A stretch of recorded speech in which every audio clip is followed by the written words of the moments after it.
Welcome to the Culture is Healing podcast, brought to you by Checking In.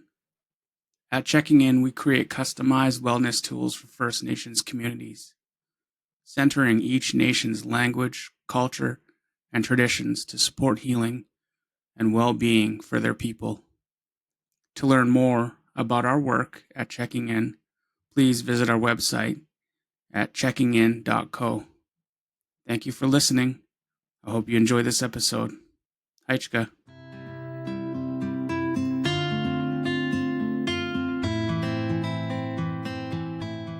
Ichuel, Anthapat, Hokoletsat, Nitstaminis, Halal, Kawitson, Layaxin. Hello, everyone. My traditional name is Hokoletsat. My English name is George Harris Jr., and I'm calling today from my home here in Staminis. This is the community that my father is from. This is the community that my mother married into, and this is the community that my siblings and I were raised in. I belong to George Harris Sr. and my late mother, Sylvia Harris. My grandparents from my father's side of my family are the late Lawrence and Irene Harris. My grandparents from my mother's side of my family are the late Bernard and Nora George. My familial connections to Halalt come from my mother, Sylvia, and my grandmother, Nora. And my familial connections to Kawitson come from my grandfather, Bernard. And through both sides of my family, I have familial connections to Layaxin.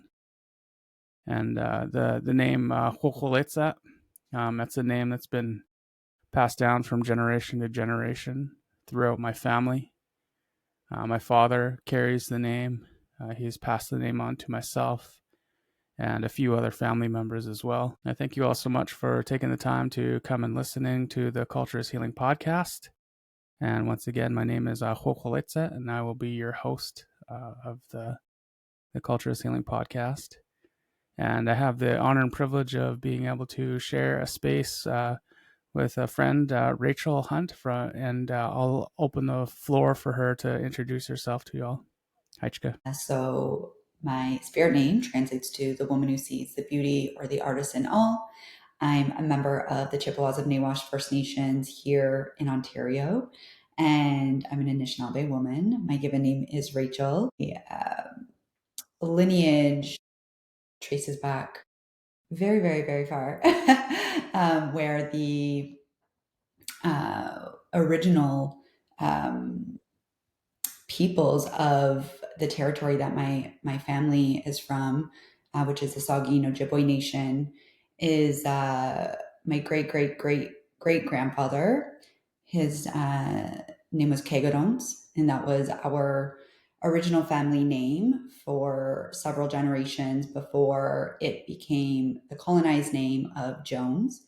And my mother is a Jones, but my father, being non-Indigenous, of German descendant, that's where the last name Hunt comes from. So on my mother's side, that's really the lineage that I feel the most drawn to and connected to lately. Growing up, I was a lot more connected to my German lineage and our farming roots, many generations of farmers, and even just the traditional foods we would eat and prepare. So this has been a bit of a newer journey in my reclamation as an Indigenous woman. My grandfather, Billy, was a residential school survivor, and he attended the first and longest running residential school here in Canada, known as the Mohawk Institute, or as the survivors called it, the Mushhole, appropriately named because what they were fed most days was mush. And so he attended there when he was a little boy, and he successfully ran away twice. He did tragically pass when he was just 30 years old. Him and his older brother were fishing off of the shores of our home community, uh, also known as the Georgian Bay.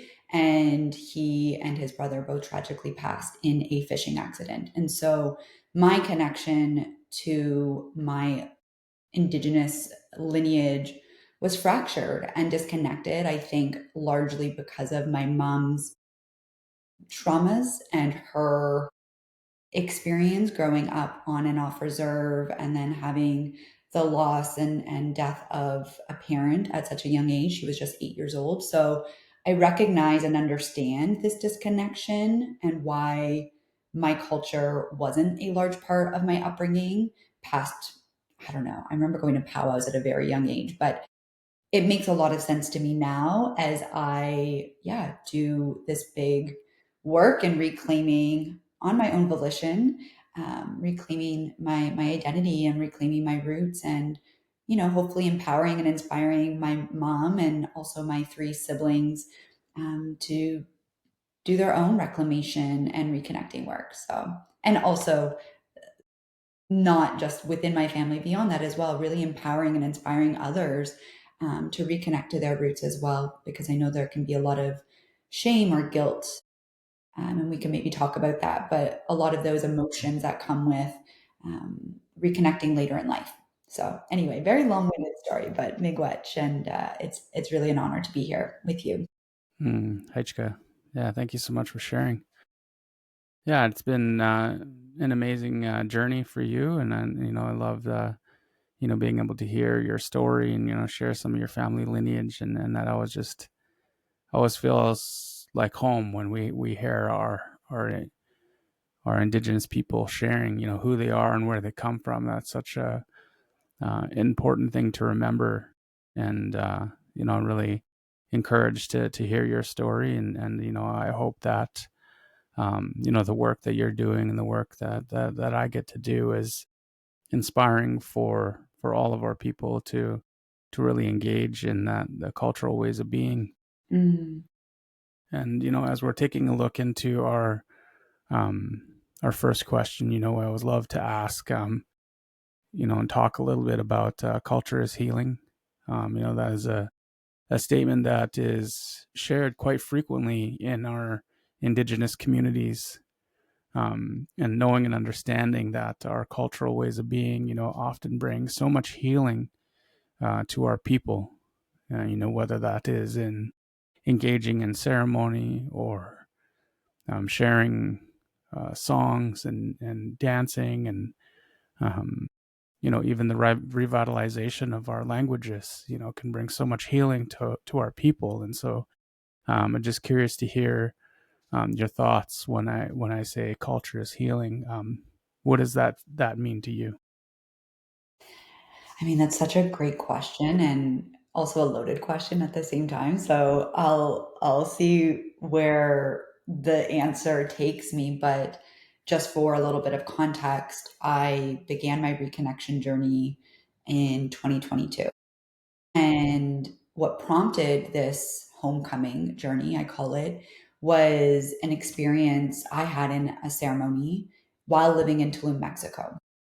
And so I was living on indigenous Mayan land, and I was actually at a breathwork and cacao ceremony in the middle of the Mayan jungle.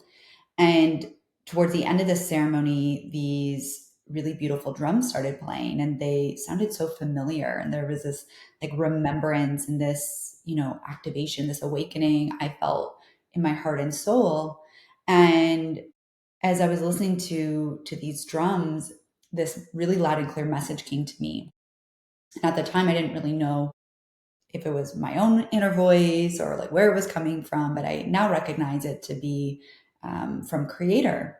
And the message was urging me to come home to, my culture, to my land, not mine, but my lineage's land, my lineage, my roots. And I'm having fun in Mexico and all, but it's really time. It's time that you reconnect to where you're from. And so that summer, I began reconnecting. And it started, I truthfully had no idea what that was going to look like or where to even really begin, other than I knew that I had to call my great auntie Norma. And my great auntie Norma was the sister of my late grandfather Billy that I mentioned in the intro. And she also attended the Mohawk Institute. She also attended the Mushwell around the same years that my grandfather did. And she also successfully ran away. And so you can, kind of pick up on some of this rebellious spirit within our lineage. And so I would sit around her kitchen table for hours, just listening and learning and laughing about our family history and family stories, going through family photo albums, and just really reconnecting to the lineage in that way. And that was incredibly cathartic and healing for me on many levels. But I really started to feel this deeper connection, I should say, to my grandfather. Because even though I had never met him, I felt his presence in my life for many, many years. And he would show up in these different ways. And most times it was through a cardinal. I would see a cardinal and I just knew it was my grandpa Billy. And so this initial reconnection to my Auntie Norma was healing because I was starting to piece together the family tree, and I was really starting to um, get to know these family members, getting to know my ancestors. And so from there, I began connecting to other cousins and other relatives. And one cousin in particular began, kind of taking me under her wing. And I, shared with her that I wanted to learn anything and everything, that I was open to ceremony. I was open to language. I wanted to just fully immerse myself. And so she was an active, or is an active member of the Three Fires Confederacy, also known as the Midewin Lodge. You may be familiar with this. The Honorable Murray Sinclair was a large part of the Midewin Lodge. And so my cousin is closely connected and affiliated with this lodge. And so I started attending ceremonies in our home community. And with each ceremony I would attend, it would unlock something within me. And at first, it was just a personal, awakening, personal reclamation. I was grappling with a lot of imposter syndrome, a lot of shame, a lot of guilt about the lapse in time of my connection. I felt bad that it had been so long since I had been in my home community. I felt bad that I didn't know a lot. I really was coming in so blindly. But again, she took me under her wings, and I would just immerse myself and be the student, and listen to the elders, listen to the songs, shake the rattles, and hear the drums, and learn our original ways. And so as I attended more and more ceremonies, so that was in 2022, so fast forward, we're in 2025, I now attended over half a dozen ceremonies in the past 2.5, 3 years. And with each ceremony, something deeper has unlocked within me. And when I refer to something deeper unlocked, it's these layers of my identity, of who Mm. I am, what my purpose is, what my why is. And the business that I run today, and again, I'm sure we're probably going to get into what that work is, right, in a bit, but the version of my business back in 2022 compared to the version of my business today is vastly different.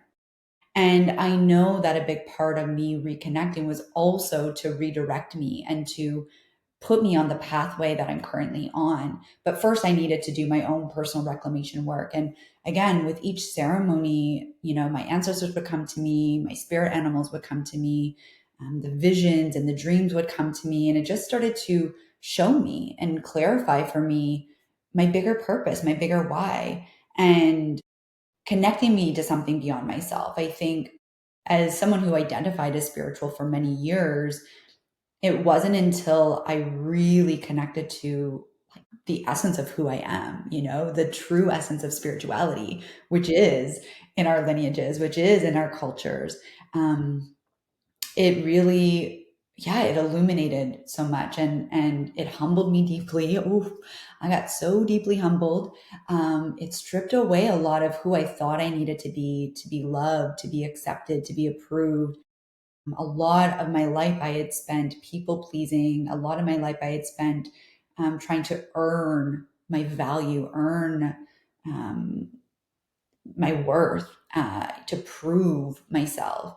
And again, it was so unconscious and so insidious that until I started to see it right before me, right in front of me, of all these layers and all these facades and masks and filters I had put on as a way to fit in and as a way to belong, stripping all that away made me realize that that was never the point. It was never the point to fit in. It's actually never the point to quote unquote belong, because I always belonged. As I was, I always belonged. And that, I think, is probably one of the most profound and also one of the most pivotal healing messages and medicines I received in my second ceremony in my home community, was this feeling that maybe I don't belong because I was caught between two worlds, and my ancestors in my head, their voices so loud and clear repeating, you belong, you belong, you belong. And yeah, I think they've just reinforced and reassured me that I don't need to do anything other than what feels true and good in my heart, to be deemed valuable or to be understood or to be validated. It's already here. And I think that's ultimately what the journey for me has been in reconnecting to culture, has been becoming more and more of who I was always meant to be, if that makes sense. Mm-hmm. I love that. Yeah, and it's I love that this is grounded in your why. Mm, I know when I have the opportunity to travel and to do the work I'm doing, to talk about the work that we're doing at Checking In and sharing our Culture is Healing app. We are all, Sean and I, we always ground our work in the why hmm we do what we do. And for me, it's largely and knowing and understanding that a lot of our people, we're all, whether we like to admit it or not, we're all on a healing journey of some hmm sort. Whether we're still continuously healing from colonialism, some of our elders, are still healing from residential school, from day school, 60 scoop, from, more modern times of a millennial scoop, and still knowing and understanding the child welfare system still is very much a huge impact on our communities. And the racism in the world still exists, and so we're still continuously on a healing journey. Yeah. And for me, that's that healing journey is really grounded in culture. And for me, it's I always say in that when I get to share in those meetings that culture saved my life. If it wasn't for my culture, I'm not even sure I would be here today. And and also, like, having that opportunity to be able to walk with my parents and really observe, how they carry themselves. And my parents often traveled on weekends to our traditional longhouses, and so I got to attend with them. And also, my mother did some cultural work as well, and so um, I offered to drive her to the places where she was going to help our people. So those were like opportunities that I got to witness and to really observe and to feel, that cultural connection. And and then also in my previous job I was a designated band rep for my nation. Had the opportunity to walk alongside my sister Iona, and we worked together to bring one of our young people back home to our home community here in Staminas. And that was so powerful, and that really laid the foundation for Culture is Healing, because I got to witness with my own eyes, a young person being healed by connecting back to community and connecting back to culture. And that was just that lit a fire underneath me. I was like, I need to do my best to do my part to ensure that all of the, at the time anyways, our children that were in care that belonged to our community, had the opportunity to connect back to culture and back to community. Like I wasn't going to be able to obtain my goal, at the snap of a finger of bringing the rest of these children home, because bringing the one home took quite a number of years. And so I switched gears a little bit and I said, well, if I can't bring these children home, I'm going to bring our community out to our children. Mm. So with the help of some of the staff and Staminas and in our schools, we compiled a bunch of songs, stories, language, and just put it on a USB memory stick and I started hand delivering them to all the kids in care and to the foster parents. And yeah, and it was really cool because like in that time I had the opportunity to meet Sean. So he's the founder of Checking In, and him and I became friends like fairly quickly. And so we started sharing about our work and what kind of is driving us, our why. And so then after hearing about what he was doing, I shared what I was doing, and there was like a lot of crossover um, to the work that was happening. And so we started having conversations about, maybe we can work together, bringing, my cultural knowledge and my passion for, culture is healing, and his work in the app development and tech side of the work. And so we came together. We've been working together for nearly 2 years now, and it's been such an amazing journey to, bring the work that he's done, I've done together, and bringing it to, as many communities as we can. And it's been remarkable, and we've, expanded our work into, trying to, help our relatives who are wanting to, get into treatment. And so we've did some work there for mainly for clinicians to, as they're assisting our relatives to get into treatment. We've also began, doing some work with in regards to a post-healing care app, Mm. which is really helping relatives as they're leaving the healing houses and being reintegrated back into their communities. And we heard from quite a few people, and as my time as a band rep, helping some of our relatives as they came home, like they were missing that connection back to the healing house, because that's often where they felt the strongest as they were building themselves back up.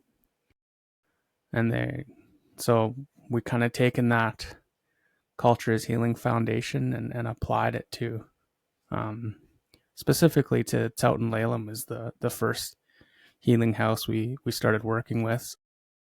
That's been really cool to take that foundation of culture is healing and really starting to spread it out and to make that ripple effect and make it bigger. And so I've been really, really amazed to see all that happening. And the basis of the foundation of all this is culture. Mm. So it's been Beautiful. great. And so, I love hearing your story, and thank you for allowing me to share my story as well. One thing I think I want to just add as I was, hearing your journey with culture is healing and, witnessing it is, I know for many who are on a reconnection journey or feeling this pull, but really not knowing where to start or having those fears of, who am I to come back, that imposter syndrome, or again, those fears, those doubts, the feeling of shame. I know some communities can have a certain, I don't know what the word is, but resistance to those who are reconnecting. But I hope that in me sharing my story, if you're listening and find yourself in my story at all, that, first of all, you're not alone, and that there are always other avenues, if it's not directly through relatives or even your own home Mhm. community. I know that there are so many opportunities to find community and to find a support system who will welcome you in with open Mhm. arms. Feel very fortunate and very blessed that my community and, my family members, my relatives, my cousins were nothing but supportive, and I continue to feel that, the common sentiment being like welcome home, and they really mean it, and they're really eager to share with me. But I know that that's not everyone's experience, and I've heard that from several who are inspired by my journey because they really want to deepen their relationship and their connection, but it doesn't feel accessible to them. And so even just having conversations or listening to conversations where you can see Mhm. yourself in those people, and finding cultural events, maybe not within a lodge or a longhouse, because sometimes those are yeah, a lot more intimate, but there are spaces out there. Mhm. And I think what you're describing, even with, checking in and what you're striving to do, like there are beautiful spaces out there for those who, yeah, maybe didn't have the experience of being raised in culture and community like me. That wasn't my experience, but um, I persisted even when those feelings arose, and even when I felt like I didn't know where exactly to start. And what I've recognized now, there are spaces that will welcome you and love you and support you, no matter what your experience or history is. Mhm. Yeah, and I think that's been one of the beautiful things that we've noticed in our work. Obviously this is, grounded in culture, and largely it is, the content is presented and recorded by, cultural knowledge keepers and elders, and we've seen some of the feedback that there are a lot of people who are, urban home and away, relatives, and they're having that opportunity to connect to culture through our apps that we've created. And yeah, I just love being able to, help facilitate, Hmm. that cultural connection for those who are, on their learning journey, and reconnection back to community and culture. And yeah, it's been such an amazing thing to witness, because that was for me, a large part of my why was sparked by, our children who are have been removed from our community, Hmm. and having them connecting to culture through, USB memory sticks, something as simple as that. But it's gone, so much further with the collaboration that I've been able to help contribute to this work. And and it's so cool, because it's taking our culture and kind of bringing it into a more modern space, where largely, almost everyone on the earth has a phone, and so we're able to utilize that technology for, helping, preserve our language and our culture, and really bringing it to our people, whether they live, in community or outside community. And yeah, and one of the cool things that has happened over the last little bit was, I did a podcast recording, with a dear relative. His name is Kostanahan, and after we were done our recording, him and I were fairly close, and so we just kind of stayed on and just we're chit chatting, and he we were talking about how we were raised. We were very fortunate that we were raised in traditional homes. I grew up, hearing, my father singing traditional songs, and just on a regular basis, like even to today, he'll be, when he needs that his spirit uplifted, he's gonna sing songs, and we had that ability to ask questions and learn and sit and listen, about cultural ways of being, and Kostanahan, he was like, how good we got it, bro. He's Mm. like, we had that ability. Not everyone's as lucky as us. And so throughout our conversation, he was like, if you're doing this work, he's like, you guys should create an app or have a feature where the relatives, the community members have the opportunity to ask an elder a question. And I was just like blown away. I was like, bro, I was like, can I bring this back to my team? And he was like, for sure, without a doubt. And I was like so happy. So I, brought it back to our team, let them know that, Kostan and I had this conversation to bring a feature to an app called Ask an Elder. And so we flushed that out, and we're in the early stages of bringing this feature to our app, where you have the ability to ask an elder, and then once a month, hopefully, is the goal, that we get together with an elders group and ask the question to them, and they sit down and they answer it, and we record it. And it's so amazing how some of these things keep evolving just through conversations, and so yeah, that's kind of one of the neat things that's taken place over the last couple months now. That's awesome. Brilliant. Brilliant idea. Mm. Yeah, so shout out Kostanahan. Yeah, and so as we're kind of taking more of a deep dive into culture and our cultural ways of being, I was gonna ask if you'd be willing to share any cultural activities that you've had been able to partake in or witness, that you can share today, that really hold a special place in your heart. Mm.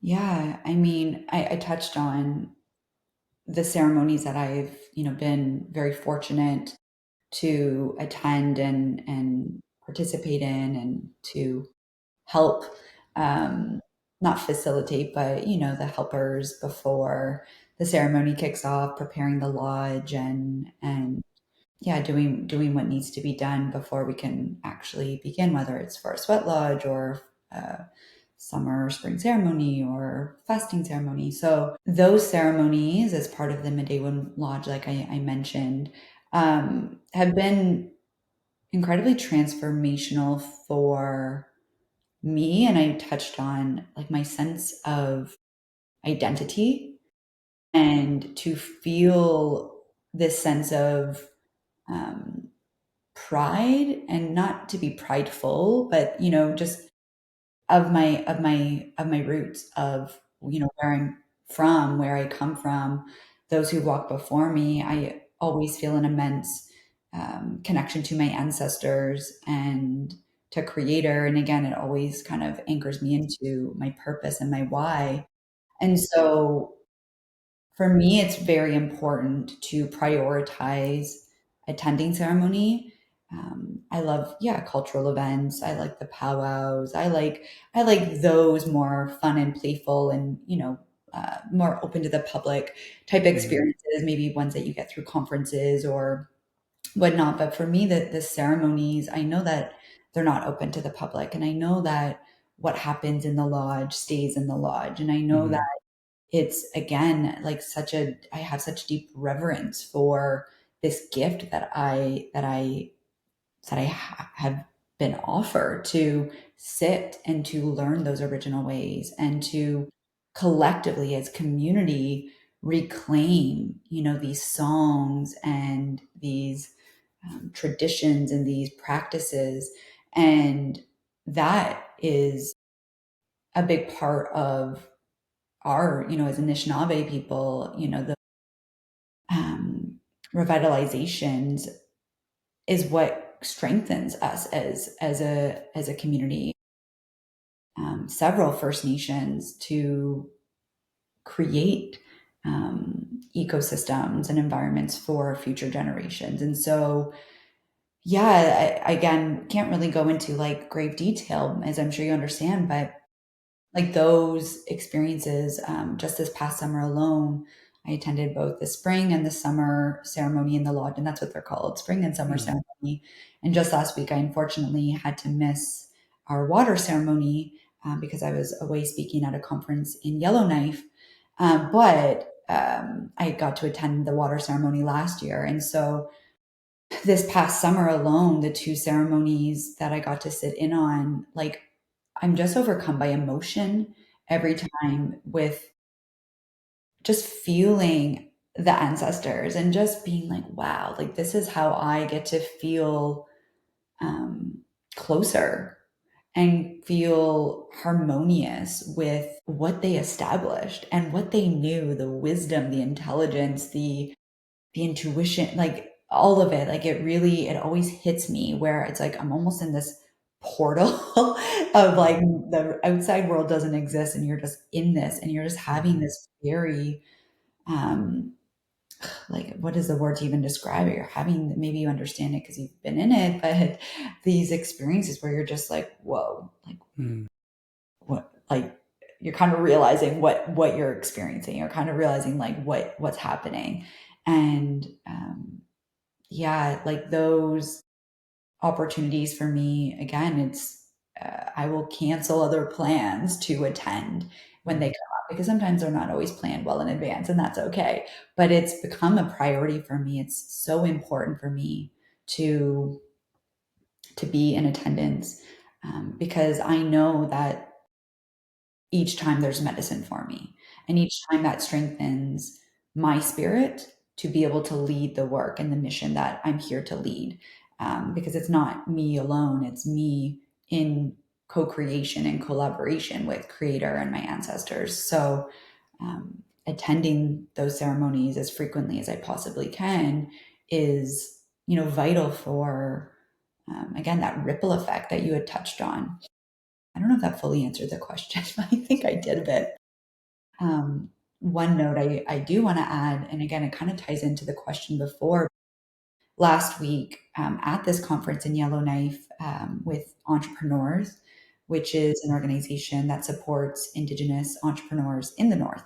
I was blessed with an opportunity to speak for this group of attendees, and a lot of the conversations I was having with other attendees, other speakers, other panelists, other really talented Indigenous creators, crafters, artisans, and how for a lot of them, connecting to beadwork or connecting Mm. to metal smithing or metalworking or sewing was what saved them, Mm. and that connection, that cultural connection, that piece was so healing for them.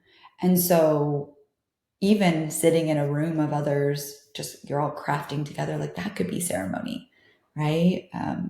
Like we can make ceremony, we can, create our own events and experiences, even if there's two or three or four of us. Like it doesn't need to be this big organized event. But I really like that really resonated with me because I've been thinking about sewing my own ribbon skirts and, making them on my own. I don't even know how to sew, but my grandmother sewed and my mom sews. And so it's part of like passing that down through the lineage. If I learn to sew, then I can, carry that forward. So sewing being part of it, but sewing these cultural items, these cultural garments. It's not regalia in this case for me, but it's, a piece of reclamation where I feel every time I wear my ribbon skirt, a part of my identity strengthens. So yeah, I just wanted to touch on that as well because I heard that sentiment, and I think again that was maybe medicine I meant to share in this conversation as well because I was like, wow, like that piece of cultural connection is healing too. Yeah, and yeah, I fully get and understand. Like, obviously, there's things that are we can't talk about within regards to Mhm. ceremony, and I know for me, there's I can't talk about our traditional longhouse, and but there are definitely, like you're sharing, like there's some more like public events that people can attend and witness and partake in. Um, you know, for me specifically, like lately, it's been really amazing to see that um, our younger people are engaging in our songs and dances, and thinking of my younger nieces and nephews. They're really engaged in our songs and dances. Where um, our youngest niece just had her birthday, and for her birthday, like, my sister was asking her, like, well, what do you want to do for your birthday party? And she goes, oh, I want to have a jam session. I'm like, oh, that's so cool. Like, I love hearing stuff like that. Like, that's a new normal for our people to be able to, engage in cultural songs and dances without any, judgment, or, have any, there's no more, potlatch ban, and, we're able to freely share our songs and stuff like that. So that's, something that's been really encouraging for me to be able to witness. And one more, recency bias, like, I know for me, my uncle Tom and Auntie Elaine just got married, traditional wedding, Mm, and yeah, it was really cool. Like, we hadn't really planned anything to celebrate and honor, like, as our immediate family, what we were gonna do. And my dad just had it in his heart that he wanted to sing to my uncle Tom and Auntie Elaine, and we sang my dad's honor and celebration song. So he mm, literally walked up to my cousin Monica and just said, "Hey, Moni, can we share a song?" And she was like, "Oh yeah, for sure, Uncle." And so, like, as they were sitting in the middle of the floor, they're still got their blankets and stuff on, and my dad and my sisters and my nieces and nephews, we all stood together and we sang honor celebration for my uncle and my auntie, and gosh, it was so cool because afterwards, like, you could see, obviously our whole family, we were focused in on watching, like, uncle and auntie, and they were getting emotional and crying. And by the time we were done, there was like quite a bit of people that were really like happy and be able to watch. And there was also like a little girl, because my two of my younger nieces were there, and the youngest niece was dancing, and another, I don't know whose child this was, but another little girl came and asked if she could dance too, and so she started dancing. It was just really such an amazing, like, heartwarming thing that isn't like super formal as a ceremony, but it still is so precious. And so yeah. that's yeah, so that was pretty cool. Beautiful. Yeah, and so as we're taking continuing our deeper dive into culture, and knowing and understanding that all of our ways of being are the foundation is our teachings. Hmm.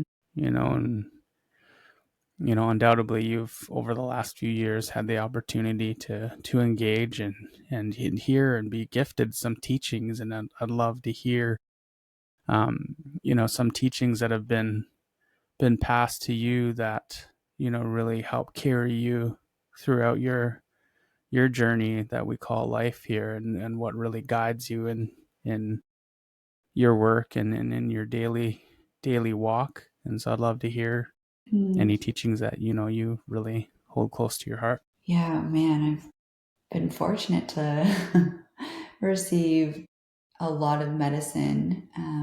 Of course, there's the more traditional teachings that we learn in the lodge, and just even my own um, journey of taking language classes and learning about our creation stories and things like that. But I want to say that the most like memorable or significant teachings, if you will, came from my auntie Norma, who I'm so grateful that I reconnected and started my journey when I did, which was in 2022, because last year, almost about a year ago, last August, we lost her.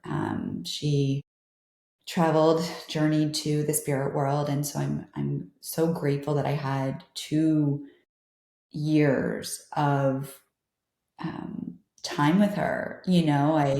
I feel so privileged. I would have sleepovers with her. She Mm, would bring me as a guest to survivor gatherings, to mm, honor my grandfather Billy, and we would again just hang around her kitchen table for hours. And mm, she had such a young spirit. She was in her mid to late 80s, but just had such a beautiful, optimistic outlook on life. And a lot of the medicine and a lot of the quote unquote, I'm going to say they're non traditional teachings, but still, I think were vital to my path and to my journey, and strengthened me, provided me with the courage to keep going, because it was really, really hard at the beginning. And I would open up and share with her.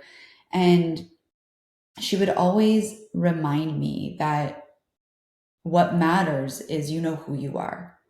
You know who you are. You know who you are inside. You know in your heart. It's important you know where you come from, and it's important you know who you are within. She said because there's a lot of pain, there's a lot of hurt in our community still. And she was also a healer and a knowledge keeper, and she was a big advocate for healing. She was a big advocate for being your true self. And she would remind me of that. And I think she was a big part of the reason why I was able to strip away a lot of these notions and facades and filters and masks of who I thought I needed to succeed, to be happy, to be loved, etc. And so that was a big thing, just always read. Like, she would always say this, like, every time. And she would always encourage me to like take notes, write things down, take photos, to really document my journey, because I think she knew. She was such an intuitive woman. She was tapping into information and wisdom that I didn't fully consciously grasp at that time. mm, So I think for me it was, and I come back to that still to this day, of like, I know who I am. I'm still learning, I'm still healing, I'm still growing, I'm still evolving. That is going to be lifelong. But I can be in my heart um, proud of who I'm becoming, and mm, striving to do my best and continuing to put my work out there. Because I think at one point I was really grappling with people not understanding this big vision I had. And like, who are you to just all of a sudden come out of nowhere and have this, really optimistic vision and mission? And I recognize that I am an optimistic person. And sometimes people don't want to be optimistic, they want to be realistic. And I agree, we need to also face the reality, but also I do see, you know, positive future. I see well-being, I see healing, I see all of these things, and I want to be a part of that. And so anyway, a very long-winded way of saying is, yeah, my auntie was just a really beautiful, bright, kind light for me to just stay true to who I am, to be who I am. That you'll find your people, you'll find your path through that. And I think identity is a piece for a lot of us Indigenous folks that we grapple with, that we struggle with. Walking into worlds, one foot in the modern, one foot in the medicine. Where do we find our place? Feeling like we're still kind of bumping up against colonization and capitalism and all of these frameworks that don't really align with us deeply. And so, yeah, finding a way to feel like we matter and that our voice matters, that our story matters, that we matter as we are.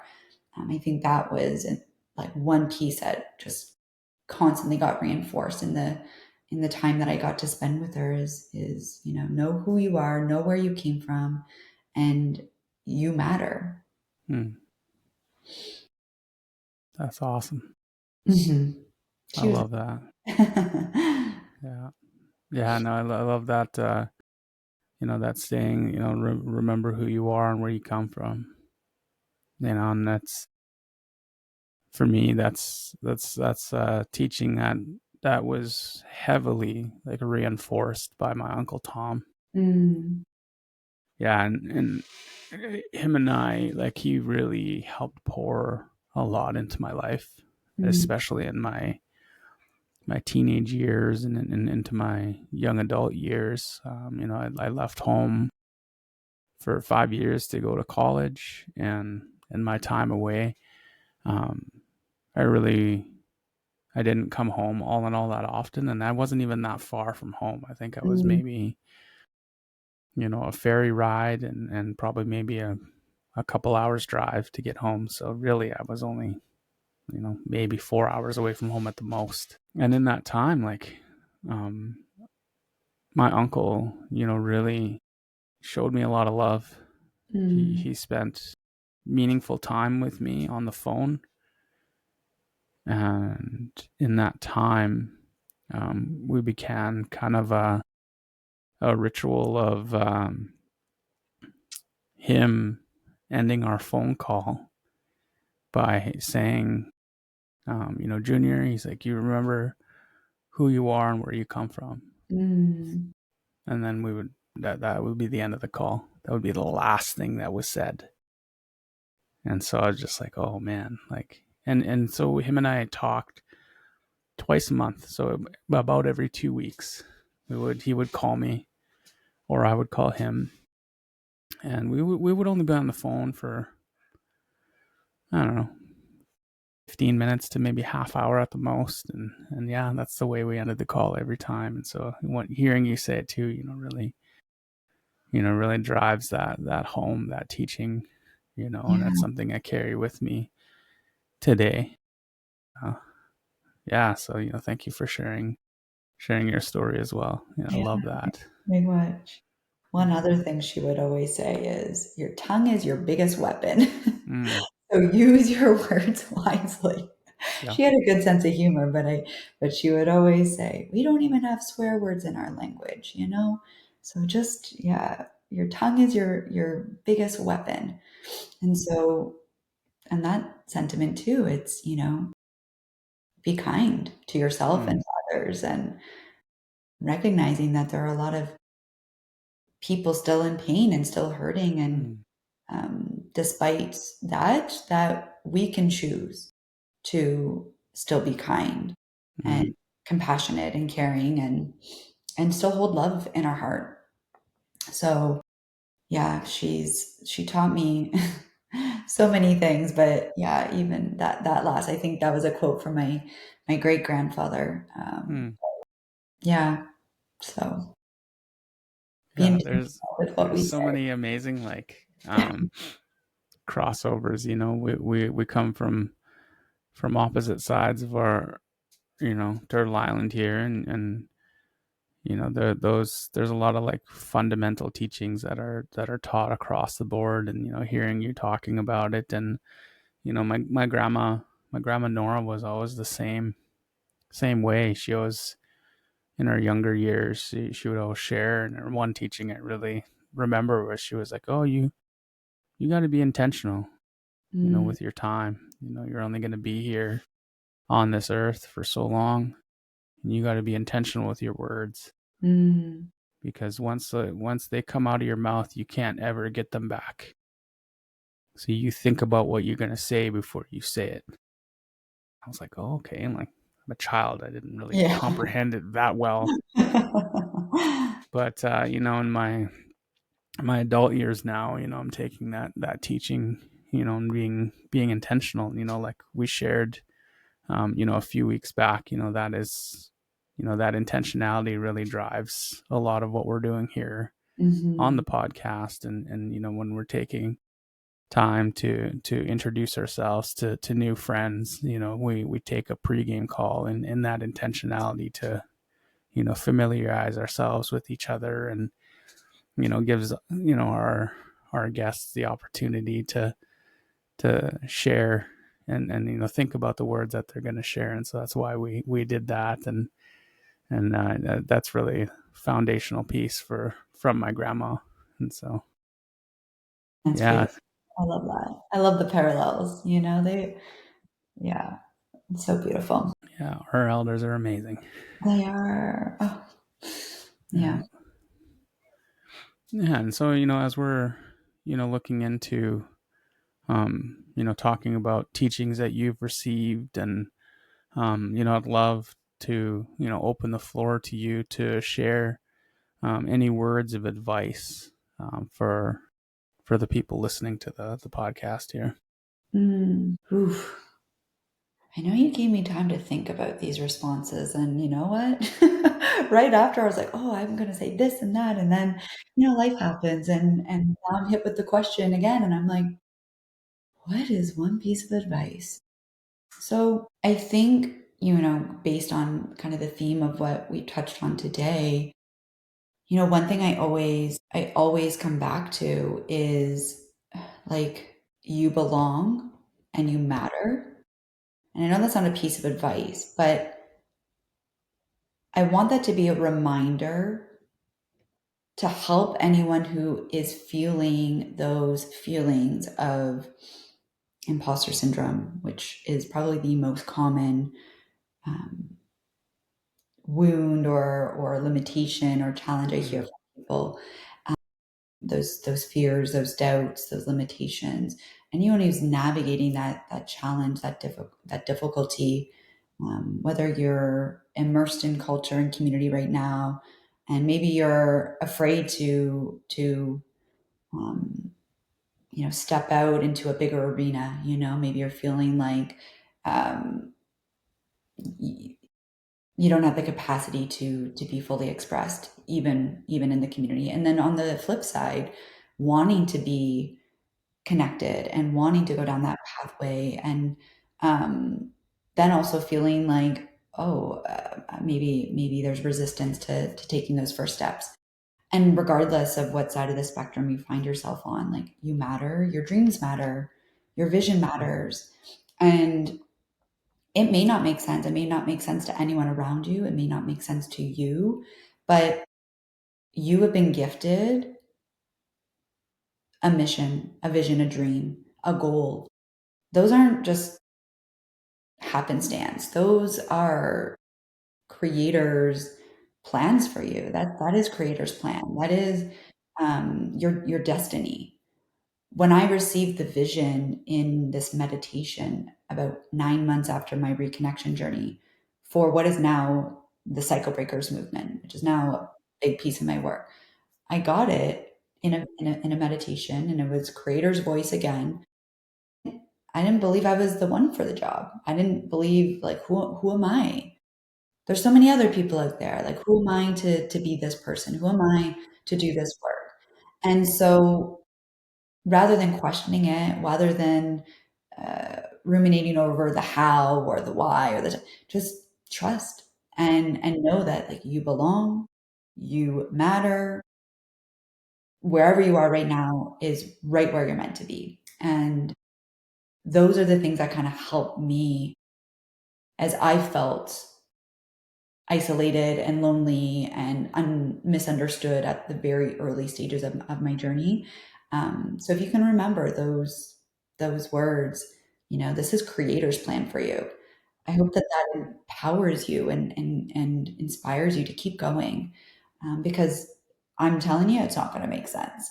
Mm-hmm. And you may meet a lot of closed doors at first, but keep knocking and keep trusting and keep connecting because Creator has medicine for you. Your ancestors have medicine for you. They have wisdom for you, and don't be afraid to pray. Don't Mm-hmm. be afraid to pray for guidance, to Mm-hmm. pray for assistance, to pray for support. That has been a saving grace for me the past few years. I was raised very Catholic, and I was never connected really to the church. I always felt this resistance towards it. So I left the church when I was 14 or 15 years old. But I pray now. I pray in a different way. I pray to Creator and my Mm-hmm. ancestors, and they support. I don't do it alone. So yeah, just Mm-hmm. you belong, you matter, and don't forget to pray. Mm-hmm. Don't forget to pray. Non-denominational, I'm not saying Mm-hmm. religion is the way. If it works for you, beautiful. But I refer to prayer in a very loose way of just speaking to the Creator and the spirit world. Yeah, Hachika, thank you for sharing. Oh my gosh. Yeah, it's amazing too. I always witnessed my grandma. She would always take time in the morning to say her daily prayers to get started in her day. She would always. I remember getting up early, like one morning, because I had to use the washroom, and during the summer, I was lucky enough that I had a couple summers where I got to live with my grandma, Mm, and when I came out and the sun wasn't even up yet, and I walked to the washroom and I heard something in the living room, so I just casually like walked over, and there's my grandma. She had lit a candle, and I was like, "Oh, grandma, like, are you okay? Like, what are you doing?" She goes, "Oh, I'm okay, grandson. I'm just getting ready for my day, mm, and I don't know what Creator has in store for me today, so I'm just asking that He can give me wisdom, strength, and guidance." And I mm. was like, okay. And so, very much like my grandma did all those years ago, I try to do my best to follow her teachings, and praying to Creator to help guide me through whatever I have coming my way. Yeah. Powerful. Prayer is powerful. And it goes back to what you mentioned about intention. That is you setting an intention and saying, I don't know how this is going to come to be, or I don't know the way, but here's an intention on my heart or my mind. And do you mind helping me out with that? Hmm. Yeah. Beautiful. Yeah. And as we're taking a look at the our time that we have here together, I'd love for you to be able to share the work that you're bringing to light, and bringing to the world, and sharing with all of our CIA, our friends and our relatives. And you briefly mentioned the cycle breakers, and I love hearing that. We my friend Jenny, who I work with at Culturally Committed, she always shares that she's proud to be a cycle breaker, breaking that cycle of alcohol abuse, and physical and mental abuse, and that has been brought upon our people. And she's doing her part to be that person for her family and her children. And so I'd love to be able to you to be able to share about the work you're doing. Yeah, well, miigwech. And, just to add one thing before I share a bit more about my work directly is all it takes is for one person in the lineage.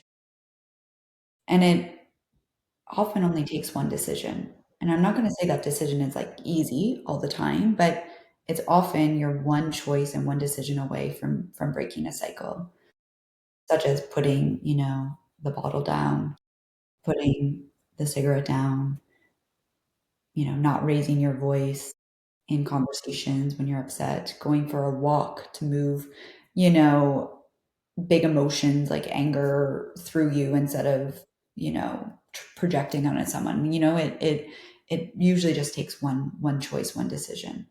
And that choice as a cycle breaker heals your lineage. It heals the ancestors and the generations before you.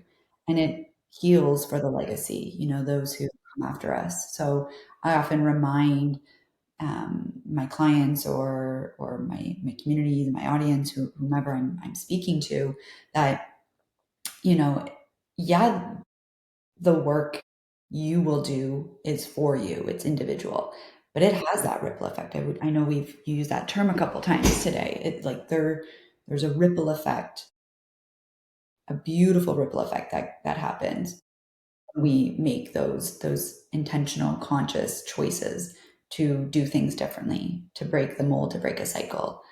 And so, for a bit of context, the work through Freedom School, which is my business, the work I've been doing through Freedom School for the past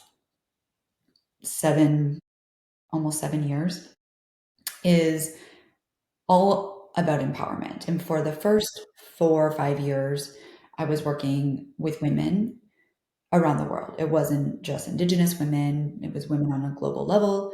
And I was supporting through a variety of different programs I had created. And yeah, my mission was to empower women to create their freedom life. So, whatever freedom looked like to them, however they chose to define it, and to do so on their own terms. So, to do that deeper healing work through subconscious reprogramming and to, yeah, really kind of again, heal from the inside out. And then when I began my reconnection journey, like I mentioned, the vision for the cycle breakers movement, which is what I call it now. It wasn't clear at the time what it was going to be, but in January of 2023, this vision came to me and creator came to me and was like, okay, you've been on this homecoming journey. It's now time to bring the work home. It's time to bring the work into Indigenous communities, Indigenous entrepreneurs, and Indigenous women. And I sort of just I hit the ground running, but I didn't really know what I was running towards. Like I was like, all right, like let's go. I was setting up Mm. meetings, I was putting things out there, but I was still also navigating my own inner healing. And so it didn't really become really solidified or clear to me until the following year, until 2024. But that first year, 2023, I made it to the Powwow Pitch finalist, which was a really exciting journey for me because it kind of solidified something in me that there was a need for this work. Because again, I had this very optimistic belief and this view that if I can get these tools, these subconscious reprogramming and ancestral healing tools that I have at my disposal into the hands of other Indigenous entrepreneurs and women, like we can really heal. Like we can really create generational wealth and success and well-being. And we can actually create Indigenous success and prosperity. It can Mm. go from just being a conversation to a living reality. And I think that's what I'm starting to notice is that these buzzy terms in Indigenous spaces are there. But where are the frameworks that are actually healing? That are, and I'm not saying that there aren't frameworks out there that are healing, but I felt like there was more that could be done. And I felt like what I have to offer could be complementary and supplementary to, elder care and Mm. connecting through culture and these cultural ways and traditional therapies. And so having this in mind, again, I was very optimistic. And I think a lot of people liked the idea of it, but a lot of people were like, didn't fully understand it. And so that was okay. That was part of my journey. And then come 2024, um, I really decided to go all in because I was Mm. still one foot in the way I was operating my business before, and then one foot trying to really position myself as, an Indigenous mentor and an Indigenous, healer and an Indigenous leader. And once I made that commitment, everything really started to shift and rearrange. And um, I, yeah, launched the Cycle Breakers podcast. I created the Freedom Method certification, which was finally putting together a program where I could train and certify other Indigenous folks with this framework, with this methodology, and then they could take it out into the world. Because I'm like, I'm only one person, and so I can only take this so far on my own. So um, as soon as I kind of went all in on, okay, this is what I'm here to do, Creator keeps really showing me, but I keep resisting, and I'm kind of like trying to balance, straddle both worlds, and it's really not what I meant to be doing. And so once I finally accepted and surrendered, yeah, that's when everything started to really flow. And I could see the Cycle Breakers movement as this umbrella, and then everything that falls under the different programs or different offers I create are all in propelling that forward. And now I'm at a place where I'm really focused on the certification because I really want to get these science backed, trauma informed tools, techniques, and modalities in the hands of other Indigenous leaders, entrepreneurs, mentors, coaches, facilitators, space holders, executives, so that they can take that work into their team meetings, into their workplaces, into their businesses, to their client work, to their sessions and seminars. And that collectively we're again creating this big ripple effect um, of healing and of um, reclaiming, because a lot of this work is really about reclaiming who you really are and breaking the cycles of feeling unworthy, breaking the cycles of lack, breaking the cycles of trauma, generational trauma, colonization, and getting to the root of it. And so yeah, the long-winded journey has ultimately brought me here to my purpose and to my why. And now I get to, yeah, hopefully be a voice. And I know I'm not the only person speaking to cycle breakers and empowering cycle breakers and being a cycle breaker, but yeah, to amplify the message and the message and the mission to empower others to, yeah, make those choices and to do the good healing work and to live in a good way, to work in a good way, to lead in a good way. That's awesome. Yeah, keep up the good work, my friend. You're doing awesome. Which feels Yeah, like it's very, very little, but I'm just starting, really. That's yeah, what I feel. And yeah. people like yourself who I get the honor of connecting with, and also offering me this platform to share. I mean, that I feel very grateful for. So I just want to say, yeah, Chimigwech for this platform, for this opportunity to share. Yeah, thank you. Yeah, it's been an amazing journey, and I have I think I'm one of the luckiest people. I get the opportunity to meet with amazing people who are doing some amazing work out in the world, and creators bringing us all together to try and create a better tomorrow for Yeah, not just for our people, for everyone. yeah, yeah. I actually just heard about this concept of the eighth fire prophecy. Have you heard of this? So, at this conference last week, after my keynote, someone came up to me and said, "Wow, your work, like, I really resonate with what you shared. It sounds very closely aligned with this eighth fire prophecy." And it's an Anishinaabe, it's rooted in an Anishinaabe a belief and teaching. But essentially, and I think what you just said right there is like you're going to resonate with this, is this eighth fire prophecy is where indigenous and non-indigenous folks can come together in harmony, in peace with a common mission, and where we're rooted in indigenous wisdom again, where our new world, the new world, and we're all a part of it. And I think you just said it, like we're clearly connecting, and we've aligned, we've connected because number one, our ancestors are like, all right, we got to get these two together because Mm. we have a similar vision and view. But essentially, this is what the eighth fire prophecy is all about: is that we are creating the new world, and where the future is rooted in indigenous wisdom, but it's not just indigenous folks, um, you know, um, sharing that wisdom. it's not even non-indigenous sharing the wisdom, but like that non-indigenous are a part of this as well, and that we come together in harmony and collectively, because we know that the original ways is actually the way forward. The original ways is the new world, is the new earth, is how we are all going to like heal and repair ourselves, the land, the waters, so on and so forth. Very high level. I'm very much Cole's noting it, but that is what I've gathered in my brief research of what this is. Hmm. Oh, thank you for sharing. Yeah, that definitely does resonate. I know my grandma Nora was always the one to share teachings with not only just our people, but she was willing to share with anyone who was willing to listen. Mm, And coming into the conversation with an open heart and an open mind.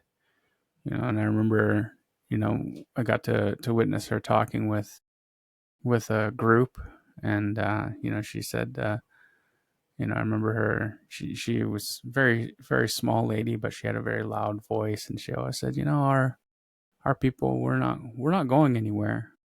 And she's like, the people who settled in our lands, you're not going anywhere. So we got to learn how to live together. We got to learn how to coexist together. And I was just like, oh man, that was powerful to hear. And it's resonates more with me now as I'm an adult, and I'm trying to do my best to uphold her legacy of teachings, and sharing with our friends who've settled in our territories. And yeah, that coexistence is very important.